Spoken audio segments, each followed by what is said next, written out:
Hello everybody and welcome to Sin City Living. My name is Jason. I'll be bringing you today's episode. Now I've been trying to get away from doing the intros, but I haven't had a whole lot of success with that. So I'm going to have to go back into doing that again, but I'm going to try and keep this as short as I possibly can. I apologize for how infrequently we've been posting videos the last few weeks. Been working a whole bunch of extra shifts, and then I went in and had eye surgery, so I've been recovering from that and still am. But hopefully within the next couple of weeks, we're going to get back to our usual routine of having a decent number of videos coming out for you guys, especially all those exclusive videos for our patrons. We're really trying to focus on giving you guys some awesome content. So for anybody that is interested in that, just go ahead and check the description of the video down below. And I've had quite a few questions, even though we've had this system in place for a little while, quite a few questions on how you can, how our fans can tip us or show appreciation to us, and you can buy us a cup of coffee. We set up a quote-unquote tip jar for that. Again, just check the description of the video down below if you're curious about that. Otherwise, hope you guys are enjoying things. Please email us with anything, strategies you would like to see, questions you may have, videos you would like to see. If you would like to see us do the true crime stuff again, or just the mob stories on Vegas, or the history of Vegas, or restaurants, anything you might like to see from us, please shoot me an email, sincityliving@gmail.com. We love shooting this stuff for you guys. Otherwise, we're going to jump right into today's video. So for today's video, we are going to go back and talk about one of the probably the most underrated strategy in craps. Thank you everybody, by the way, for the coffees. Really appreciate that.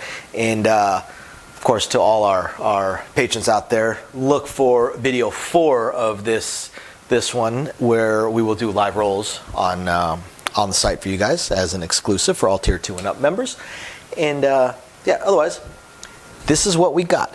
We are going to talk about the press 1 unit. This is, again, one of the most underrated strategies out there. It's truly, truly, truly astonishing what this strategy can do. Now, because it's a place bet one, and we're going to look at all of them, so we're going to go ahead and get rid of the puck for now. And we're just going to look at all the numbers, and we're going to pretend it's a $15 table. So for a $15 table,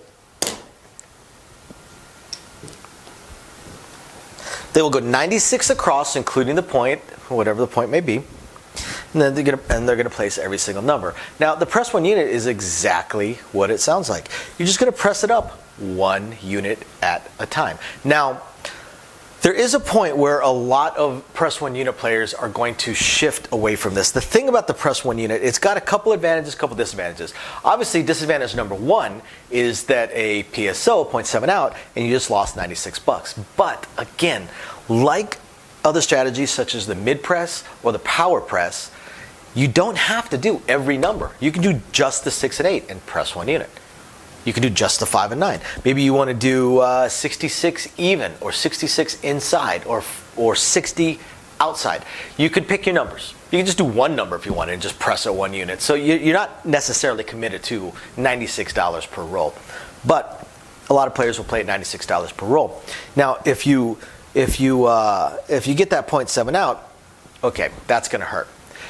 The beauty of the press 1 unit is that as numbers hit, you are collecting a little bit while also increasing your bet. It is going to take a little while to make back up that $96. So remember, you're $96 invested. So you need to make $96 just to, because you know a 7's coming eventually. Every roll ends with a 7. So you're going to lose your $96. So you need to make that $96 in order to just break even. Now, all strategies are poor on a 0.7 out, or 7 in the first couple of rolls, and all strategies do well on the super long rolls. The reason that we show these on the great rolls is not to show that it makes money, because every strategy, except for the really bad ones, are going to make money on the really long rolls. What we do these for is to show you guys how much money it can make, so that you guys can decide what sort of strategies you want. So many people get pigeonholed into a strategy because they don't really understand it that well and don't understand that there are alternates to it. So how many hits would it take in order to make back the money? Now, Most strategies, especially pressing strategies, are hoping that numbers will hit outside of the statistical likelihood. Now, videos 2 and 3 for this are just going to be the statistical likelihoods between decent rolls all the way up to absolutely phenomenal rolls of, an hour and a half or longer. But what they're really hoping for is that one number or two numbers hit outside the statistical likelihood. Any of these inside numbers, like let's say a 6 were to hit, okay? So that's going to pay 21. Now, if you press a 1 unit, you're pressing at $6, so you collect $15. Collect $15. Now, on the 5 and 9, you're going to collect $16. Okay? What that means is that 4 hits and you still haven't made back your $96. Obviously, you have to catch more than that. So, and the statistics say the 7's going to come within the first 6. 1 in 6 times is the likelihood of a 7. But again, every strategy loses money in the short rolls or the bad rolls. The thing about the press 1 unit, even more so than the mid press, is that you're collecting even more back into your rack than a mid press would, at least in the lower levels, the initial levels. So you don't take as big a hit. That's the thing about most strategies, is you don't want to take as big a hit. You're still going to take a hit. You just don't want to take as big a one. Now, if something hits multiple times, then you start collecting a little bit more. For instance, if the 8, the first time around, you're going to collect $15, but the second time it hits, you actually collect $22. Now, what if it hits a third time? Well, if it hits a third time, you actually collect $29. So 3 hits on an 8, and you've already got $66. If an 8 were to hit one more time, that's going to pay $42 for those of you guys that are curious. Whoa, what am I doing? And you're going to collect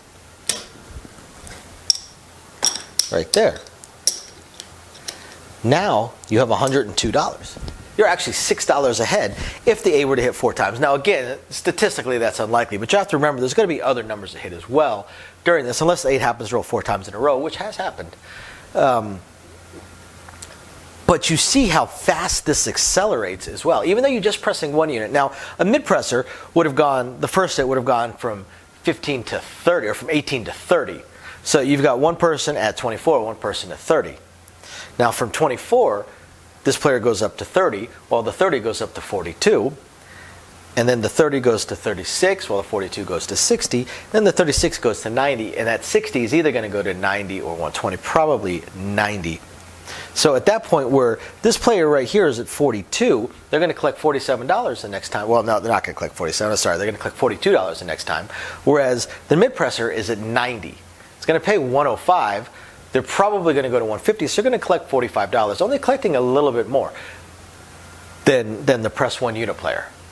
It's in the amazing to fantastic to phenomenal rolls that other strategies really defeat the press 1 unit. But in the earlier levels, even the mid levels, the press 1 unit is not bad at all, which is what we are going to show you guys as we roll these out, or as we go through the statistical likelihoods.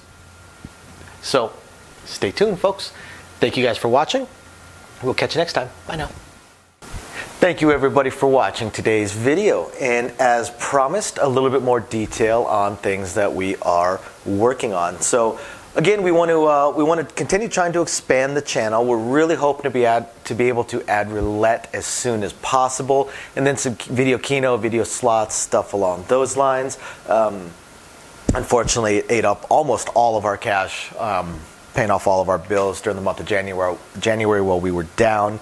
And now that the holidays have ended, YouTube's payouts have dropped significantly. So we're kind of treading water here as far as all that goes. Do have a lot of things we want to add, though. Not just those things, those additional games, and hopefully some carnival games and such like that. But the live streams. The biggest problem right now with the live streams is with 3 jobs combined between the 2 of us, 4 if I include the 20 to 30 hours a week I'm putting into the YouTube channel. It's very difficult for me to have a day and time that I can commit to doing the live stream every single week, because we also have our very young child to take care of.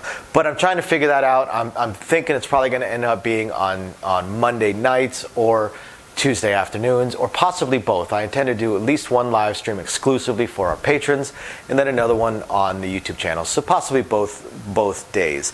We also have a few other things that we really want to attempt to move forward on. I'm just running into either time or skill set issues. I do want to eventually have a website going for us. I did used to program websites over a decade ago. A lot of things have changed, and I just don't have that time.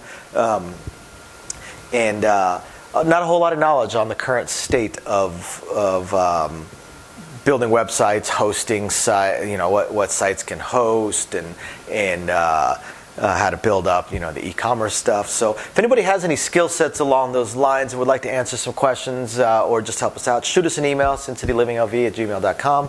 Also, I really hope to be able to start adding some exclusive stuff from Sin City Living, logoed shirts, hats. I'm looking to get custom dice made, even custom layouts made, although those would be pretty expensive.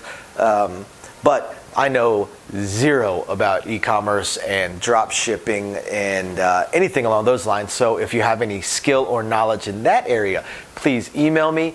I would love to ask you some questions and see if you can answer a few to help me figure out how to get that going. Same thing with designing our logos. I had some logos designed, very, very small logos, unfortunately, not big enough to blow up to put on T-shirts and stuff like that. And again, I know I know nothing about logo design, graphic design, any kind of websites that could do it. I literally know nothing. So if you have any skill or knowledge in that area also, please email me, and you're willing to answer some questions, please email me and let me know. I'll admit I don't even know where to start as far as asking some questions, but I'm sure I'll ask a few, and that'll trigger a few more, so on and so forth.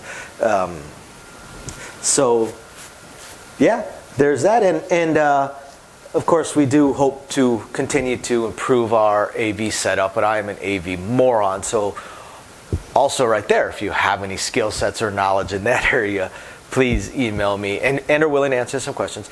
Please email me and let me know. We would love to help. Otherwise, again, thank you everybody for watching, and we're very excited to continue bringing you our videos. Bye now.